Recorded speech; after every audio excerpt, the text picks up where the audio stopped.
Ko tohua ngā rōpū hei whakatīnana I te kaupapa a te kāwanatanga e karangahia nei ko whānau ora.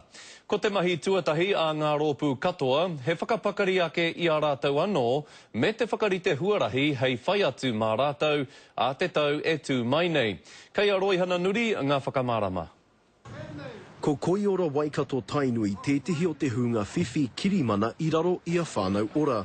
Aha ko te Waimarie, kei te amuamu tonu rātou mo te iti o te pūtea.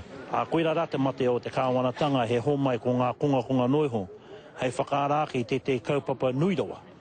I te marae o Takapū Wāhia I Porirua, I pānuitia mai ai ngā whakaritenga e tāre ana tūria. There's an innovations fund which can be then used specifically for families. Tata ki te whitu miriona tāra te nui o te tāhua. This is really going to be a model for how health and social services across the whole of New Zealand move over the next few years. Te kaumāwhitu me te haurua miriona tāra hei āwhina I ngā rōpū hauora nei ki te whakatairanga I a rātou anō mo te awhi I ngā whānau. Ka mutu ko te piriona tāre kororohia e te kāwanatanga. Koira, kia hau, te pūtea tō tika, hei āwhinātu, hei whakaaraki te kaupapa nei.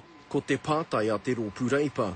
Peha no te nui o ngā whānau Māori, ngā whānau Amo I Naine.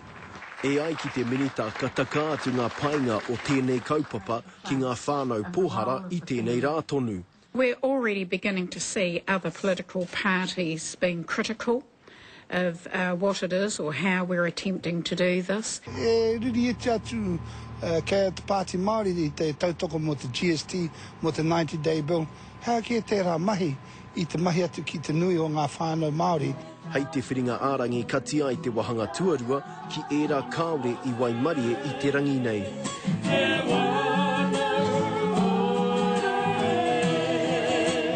Roihana Nuri, Te Karere.